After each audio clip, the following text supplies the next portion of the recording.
Amen. Isang magandang umaga po sa bawat isa. Purihin ng Panginoon at patuloy na ang Diyos ay nagbibigay ng tagumpay sa kanyang mga lingkod. At ngayong umaga, nakita na naman po natin ang pagtatagumpay ng Panginoon sa buhay ng bawat isa po sa atin, lalong-lalo na po sa magdamag. Purihin ng Panginoon. Bago po tayo dumako sa ating pag-aaral ng salita ng Diyos, tayo po muna ay umawit ng papuri sa Panginoon. Hallelujah. Praise you, Jesus. Hallelujah. Hallelujah. Sabayan niyo po ako. Hallelujah. Hindi ko malilimutan ang ginawa ng Diyos. Ang buhay ko'y binago at Kanyang tinubos. Binigyang kapayapaan ang aking isipan. Kagalakan sa Kanya'y naranasan. Minsan pa po, hallelujah. Praise you, Jesus. Hindi ko malilimutan ang ginawa ng Diyos. Ang buhay ko'y binago at Kanyang tinubos. Binigyang kapayapaan ang aking isipan. Kagalakan sa Kanya'y naranasan. Hallelujah. Sabi natin sa Panginoon, salamat sa Diyos. Salamat sa Diyos. At ako'y natagpuan. Hallelujah. Minahal sa kabila ng pagkukulang, katapatan niya'y aking papupurihan. Siyang Diyos noon, ngayon at kailanman. Minsan pa, salamat sa Diyos. Salamat sa Diyos. At ako'y natagpuan. Hallelujah. Minahal sa kabila ng pagkukulang, katapatan niya'y aking papupurihan. Siyang Diyos noon, ngayon at minsan pa. Hallelujah. Sa umpisa, hallelujah. Hindi ko malilimutan ang ginawa ng Diyos. Hallelujah. Ang buhay ko'y binago at Kanyang tinubos. Binigyang kapayapaan ang aking isipan. Kagalakan sa Kanya'y naranasan. Oh, hallelujah, hallelujah. Salamat sa Diyos. At ako'y natagpuan. Yes, Jesus. Minahal sa kabila ng pagkukulang, katapatan niya'y ating papupurihan. Siya ang Diyos noon, ngayon at kailanman. Salamat sa Diyos. Hallelujah. Salamat sa Diyos. At ako'y natagpuan. Hallelujah. Minahal sa kabila ng pagkukulang, katapatan niya'y aking papupurihan. Siyang Diyos noon, ngayon at kailanman. Hallelujah. Salamat sa Diyos. Salamat sa Diyos. At ako'y natagpuan. Hallelujah.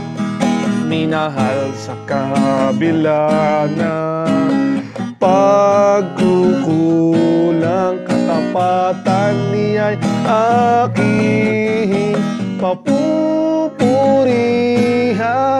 Siya ang Diyos noon, ngayon at kailanman. Katapatan niya'y aking papupurihan.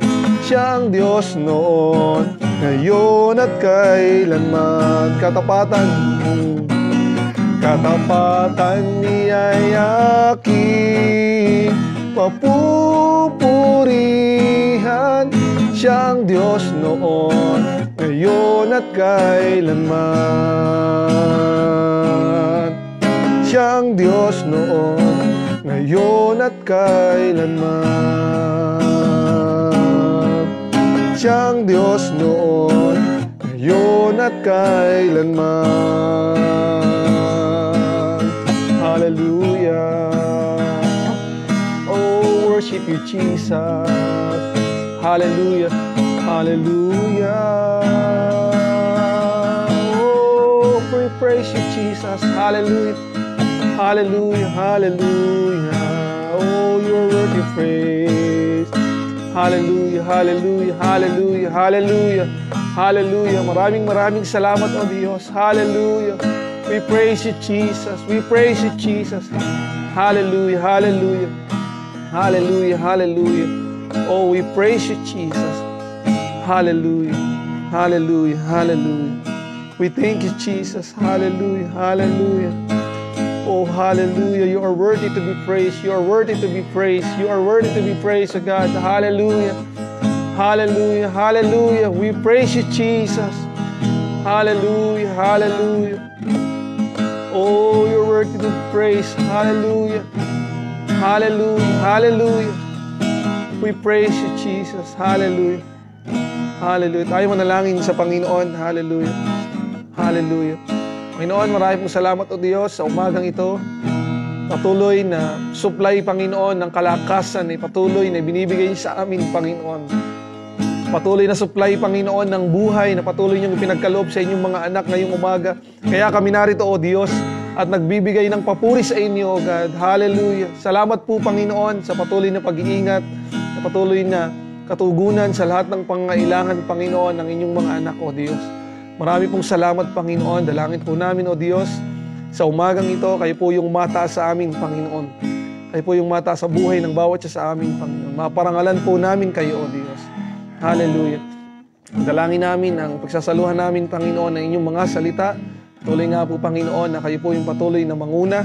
Kayo po yung patuloy na sumama sa aming pag-aaral, Panginoon. Hallelujah, hallelujah. Kaya sa inyo ko po patuloy na ibinabalik, Panginoon, ang pinakamataas na papuri. Ang pasasalamat po ay sa inyo sa makapangyarihang pangalan ng Panginoong Hesus. Ang lahat po ay magsabi ng Amen. Purihin ng Panginoon. Purihin ng Diyos. Hallelujah. Isang mapagpalang umaga po sa bawat isa sa atin. Tayo po ay dadako sa maikling pag-aaral po ng salita ng Diyos. At ang ating mong pag-aaralan ay, ang title po na ginawa ko dyan ay When God Changed Our Plan. Ulitin ko po, When God Changed Our Plan. Alam na alam po naman natin sa buhay ng bawat isa, mananampalataya man o hindi, ay nabubuhay po tayo sa pagpaplano. Gusto ko ng ganito. Ganito ang gagawin ko. Magkaroon tayo ng ganito sa pamilya. Magkaroon tayo ng ganito. Gusto ko sa mga susunod na isang linggo, sa susunod na buwan, sa susunod na taon, nagpaplano po tayo. At ako'y naniniwala na wala pong tao ang hindi dumaan sa pagpaplano. At napakaganda na malaman po natin yung pag-aaral natin ngayong umaga. Sabi po rito, when God changed our plan. Minsan po kasi kapag nagpaplano tayo at hindi nangyayari, may nagiging bunga rin po sa atin.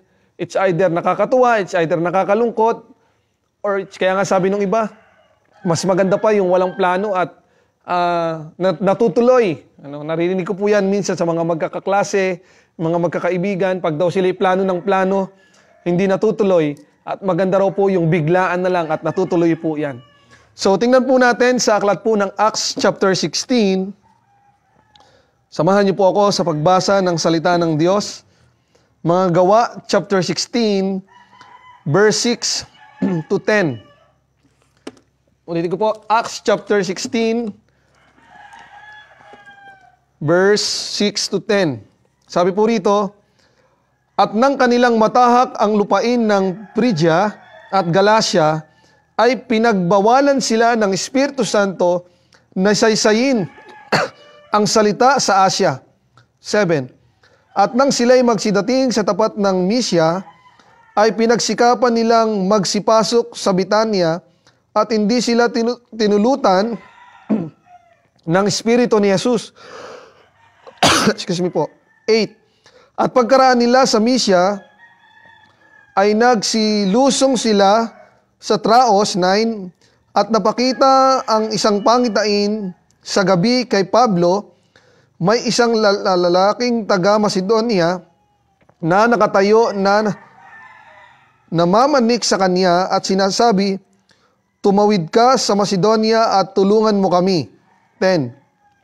At pagkakita niya sa pangitain, pagdakay pinagsikapan naming magsiparoon sa Macedonia, na pinatutunayang kami tinawag ng Diyos upang sa kanila'y ipangaral ang Ebanghelyo. Pagpalain ng Panginoon ang pagkabasa po ng kanyang salita. Dito po ay makikita po natin na sa verse 6, meron silang lugar na dapat pupuntahan na kung saan doon sila mangangaral ng salita ng Diyos. Doon nila ipapahayag ang Word of God doon sa lugar na kanilang pupuntahan. Sa Phrygia, sa Galacia o sa Asia, nais nilang pumunta roon at doon sila mangaral ng salita ng Diyos. Pero mapansin po natin, hindi po sila tinulutan. Hindi po sila pinayagan ng banal na spirito na doon pumunta. At dahil doon, meron palang ibang destinasyon ang banal na spirito, ang Diyos, na kung saan doon sila makapagpapahayag ng salita ng Diyos. Purihin ang Panginoon. Dito makikita po natin, mga kapatid, na maganda naman yung intensyon ni Apostol Pablo na pumunta doon sa lugar na yon para mangaral ng salita ng Diyos, para ibahagi kung ano yung iniutos ng Panginoon na patuloy na ipangaral yung kanyang salita. Pero mga kapatid, sa pagtupad niya ng tungkulin ni Apostol Pablo, sa paghangad nila na tumupad ng tungkulin na ibahagi ang salita ng Diyos sa Asia o sa ibang lugar, may dumating sa pagkakataon na hindi sila pinayagan ng banal na spirito. At merong ibang destinasyon na pinapagawa ang Diyos para sa kanila. Mga kapatid, tayo po ay mga lingkod ng Diyos. Tayo po ay mga pinili ng Panginoon para maglingkod sa Kanya. Napakaganda at napakahalaga na habang tinutupad natin yung tungkulin ng Diyos, yung tungkulin natin na tinanggap sa Panginoon, ang magbahagi, ang maghayag ng salita ng Diyos, napakahalaga yung pagsunod, yung pagsama, yung pangunguna ng banal na spirito. Hindi nangangahulugan na kumo tayo naghahayag ng salita ng Diyos at tayo ay babahagi ng Word of God sa iba, ay nagagawa na natin ang kalooban ng Diyos, kaya hindi na natin kailangan ng pangunguna ng banal na spirito. Dito makikita po natin, tinutupad lang ni Apostol Pablo yung kanilang tungkulin na maghayag ng salita ng Diyos. Pero dumating sa punto na habang ginagawa nila yung kalooban ng Diyos, yung utos ng Diyos, na ipangaral yung kanyang mga salita, dumating po sa punto na hindi sila pinayagan ng banal na spirito doon. Dahil merong ibang destinasyon na pinapupuntahan ang banal na spirito. Napakahalaga na kahit po sa pagtupad po natin ng tungkulin ng Diyos, sa pagtupad po natin ng tungkulin natin, na iniatang sa atin o at ministeryo na tinanggap natin sa Panginoon, kahit na anong plano natin, kahit anong ginagawa na natin, napakahalaga yung pangunguna ng banal na spirito. Bakit po? Kung ating pong papansinin sa aklat po ng Isaiah, nais ko lang pong buklatin yung aklat ng Isaiah, chapter 55, Isaiah chapter 55 verse 8 to 9. Sabi po rito, sapagkat ang aking mga pag-iisip ay hindi ninyo pag-iisip, o ang inyong mga lakad ay aking mga lakad, sabi ng Panginoon. 9. Sapagkat kung paanong ang langit ay lalong mataas kaysa lupa, gayon ang aking mga lakad, lalong mataas kaysa sa inyong mga lakad, at ang aking mga pag-iisip kaysa sa inyong pag-iisip. Dito makikita po natin na my thoughts is higher than your thoughts. My ways is higher than your ways.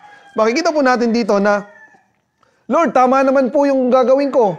Magbabahagi ako ng salita ng Diyos sa iba. Magbabahagi ako ng salita ng Diyos sa aking kapitbahay. Magbabahagi ako ng salita ng Diyos sa aking kapatid. Pero dumating sa punto na hindi ka doon pinapupunta ng Panginoon. Tama naman, huwag tayong mag-question. We must submit to what the Spirit says. We must submit to the guidance of the Holy Spirit. Alam nyo, kung tama na po yung ginagawa natin, na ginagawa natin yung ministeryo natin, tinanggap natin sa Panginoon, tama po yung ginagawa natin. Sinamahan pa natin ang pagsunod sa pangunguna ng banal na Espiritu, mga kapatid, napakalaking bagay, napakalaking magiging bunga sa ministeryo natin na tinanggap sa Panginoon. Napakalaking epekto po noon sa bayan ng Diyos, sa iglesia ng Diyos, sa mga anak ng Diyos. Napakalaking epekto po noon. Imagine niyo, sumusunod ka na sa utos ng Panginoong Hesus, sumusunod ka sa utos ng Diyos, lumalakad ka pa sa gabay ng banal na Espiritu. When God changed our plan, number one, we must submit. Why? Because God's ways is higher than our ways. Purihin ng Panginoon. Yung kanyang mga lakad, yung kanyang mga pag-iisip, ay higit sa ating pag-iisip. Kung sa palagay natin ay tama naman yung ginagawa natin pagsunod, pangangaral ng salita ng Diyos. Dito po makita natin si Apostol Pablo. Tama naman yung kanyang pupuntahan. Hindi naman siya pupunta doon para magpakasaya. Hindi naman siya pumunta doon para mamasyal. Gumawa ng sarili niyang gusto. In fact, pupunta siya doon dahil po gusto niyang ibahagi yung salita ng Diyos sa lugar na yon. Pero hindi sila pinayagan ng banal na Espiritu. Pero maganda po rito, sumunod lang po sila sa kung ano yung sinasabi sa pangunguna ng banal na Espiritu. Nag-submit po sila. Bakit po? Sabi doon sa Isaiah, kasi alam nila na yung lakad ng Diyos ay mas higit sa ating lakad. Ang danger po kasi, mga kapatid, minsan, kapag tayo po ay nasa ministeryo, minsan sarili na lang natin gusto ang nasusunod. Tama naman ito eh. Kaya naman ako yung naglilingkod, kaya ako naman ginagawa ito kasi para naman ito sa Panginoon. At ito naman ay gawain ng Diyos at hindi naman to akin. Tama naman ito. Tama po yun, mga kapatid. Pero mas lalo siyang tama kapag sinasamahan, pinangungunahan ng banal na Espiritu. Kaya papasin po natin doon sa Acts, hindi po nagreklamo doon sina Pablo, yung kanyang mga kasama, hindi naman sinabi ng Lord, bakit naman, mga ngaral naman kami ng salita ng Diyos dito. Kalooban mo naman yung aming gagawin. Susunod naman kami doon. Susunod naman kami. Ginagawa lang namin ibahagi yung salita ng Diyos sa kanila. Pero hindi sila pinayagan ng banal na Espiritu. Ano pong ginawa nila? We must submit. Ano pong nangyari? Bumago po sila. Kung saan ipinakita kay Apostol Pablo yung pangitain, kung saan sila pupunta, doon po sila pumunta. Doon po sila dumako. Bakit? Kasi nandoon ang instruction. Nandoon ang pangunguna ng banal na Espiritu. Kahit po anong ministry po natin, tama po yan. Yan po ay sa Panginoon. Yan po ay tinanggap natin sa Panginoon. At sa pagtupad po natin ng tungkulin na yan, tama po yan. Ginagawa lang po natin ang pagsunod at tungkulin natin sa Panginoon. Pero napakaganda na sa ating pangunguna, sa ating paglilingkod, sa ating ministry na ginagawa sa pagsunod sa Panginoon, napakaganda na sasamahan pa natin ito ng pagsunod o pangunguna ng banal na Espiritu.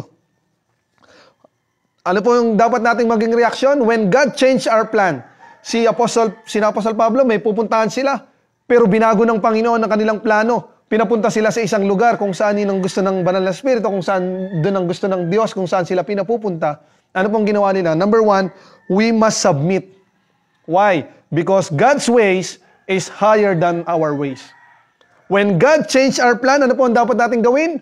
We must submit. Purihin ng Panginoon. Purihin ng Diyos. Lalo na kapag alam natin na pinangungunahan tayo ng banal na Espiritu, may pinapupuntahan ng banal na Espiritu sa atin. Mga kapatid, napakaganda. Sumunod lang po tayo sa kung ano sinasabi ng banal na Espiritu. Nais ko pong basahin uli yung Isaiah, chapter 52. Nakita ko rin po dito, verse 11. Verse 11, kayo'y magsiyaon, kayo'y magsialis doon. Huwag kayong magsisihipo ng maruming bagay, kayo'y magsilabas sa gitna niya, kayo'y magpakalinis, kayo'y magdadala ng mga sisidlan ng Panginoon. 12, sapagkat kayo hindi magsisilabas na nagmamadali o magsisilabas man kayo na takas. Sapagkat ang Panginoon ay magpapauna sa inyo at ang Diyos ng Israel ay magiging inyong bantay lingkod. Dito makikita po natin, God leads and protect for His people. Sabi po doon sa verse 12,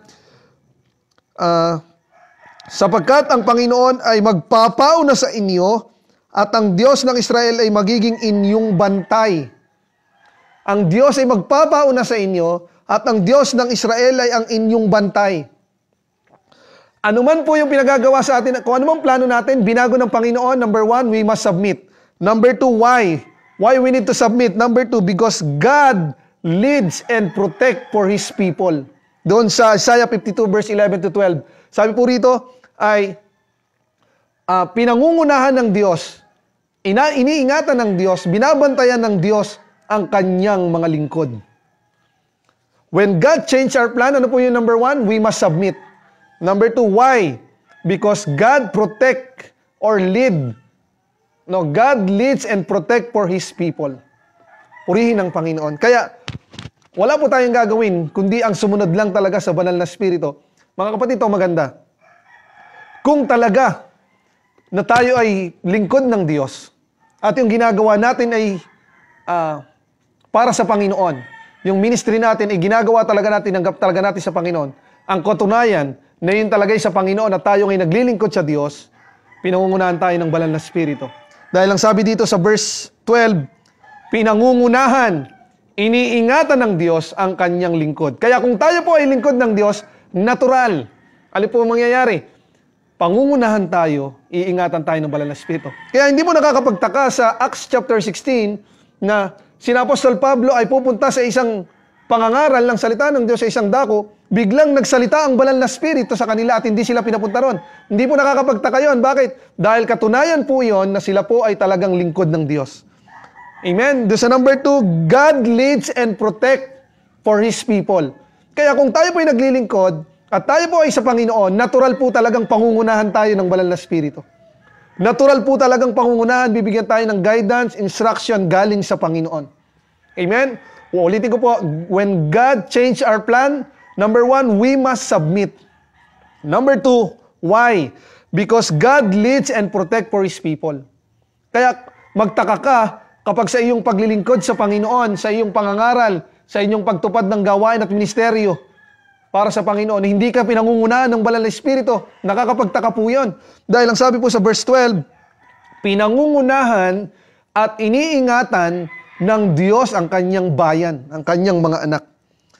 Amen? Kaya hindi po nakakapagtaka na may mga pagkakataon na may plano tayo, may gusto tayo, tapos biglang hindi yun ang pinagawa sa atin ng Panginoon.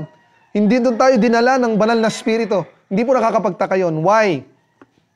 Dahil iniingatan, dahil po tayo kanyang bayan, dahil po tayo kanyang lingkod, anong sabi po doon?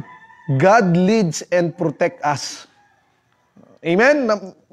Then, yung pong last na gusto ko pong tingnan natin ay ibigay po doon ay sa Exodus chapter 13.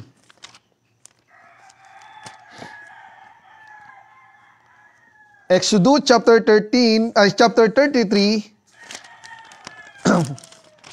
verse 13 to 17.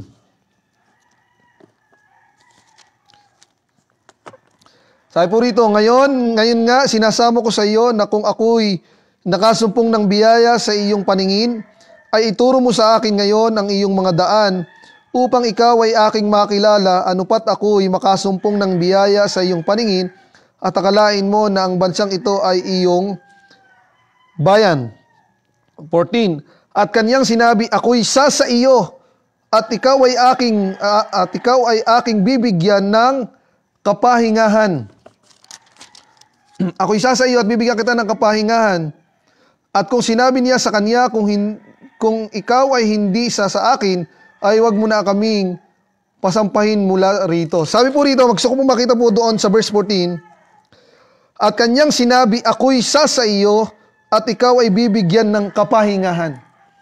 Sabi rito, the presence of God is with His people. Ang presensya ng Diyos ay nasa kanyang bayan. Ang presensya ng Diyos ay nasa kanyang mga anak. Ang sabi po to, and He said, my presence shall go with thee and I will give thee rest. Sabi doon, my presence shall go with thee. Sa Exodus chapter 33 verse 14. Sabi doon, the presence of God is with His people. Nasa atin ang presensya ng Diyos. Kaya hindi nakakapagtaka na kahit meron tayong gusto, na kahit tayo meron tayong ibang plano, meron tayong mga planong sarili, meron tayong gustong gawin sa ating mga ministeryo, sa ating church, sa ating paglilingkod, hindi nakakapagtaka, darating ang pagkakataon na tayo po ay i-guide ng banal na spirito, o kaya hindi mangyayari yung gusto natin kasi pinangungunahan nga po tayo ng banal na spirito. Kasi nga po, yung presensya ng Diyos ay nasa kanyang bayan. Pagpalain ng Panginoon ang pagkabasa ng kanyang mga salita. Napakaganda. Ulitin ko po mga kapatid.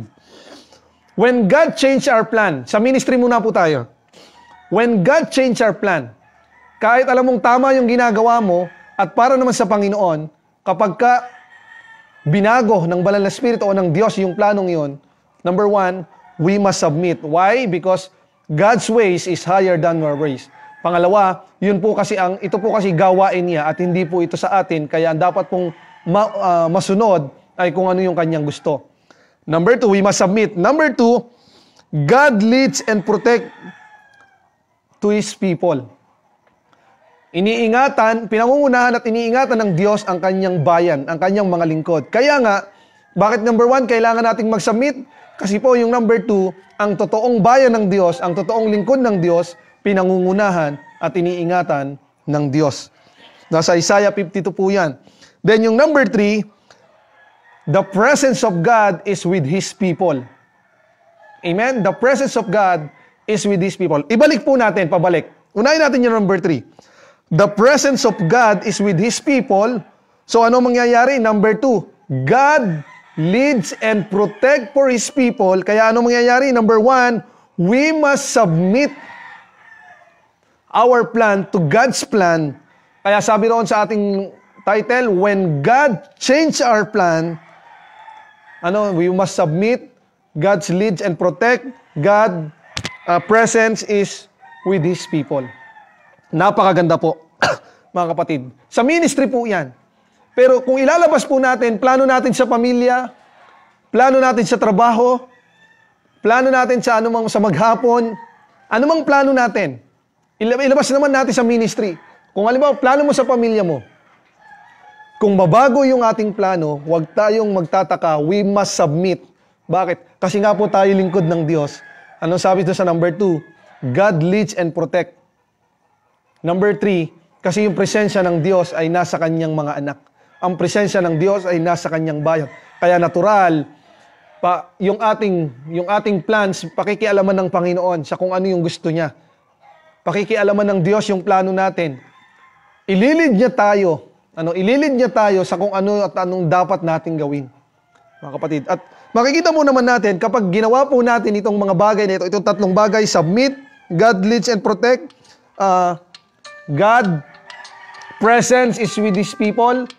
So makikita po natin dito, napakalaking impact at napakalaking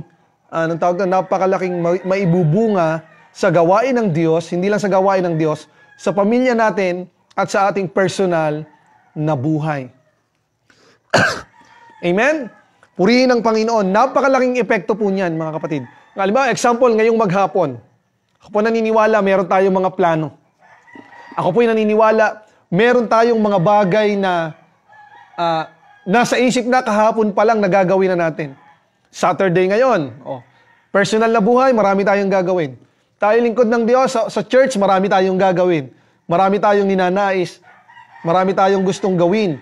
Pero dumarating ang pagkakataon, pinangungunahan tayo ng banal na spirito at kapag dumating sa punto na yung plano natin ay nabago, number 1, we must submit.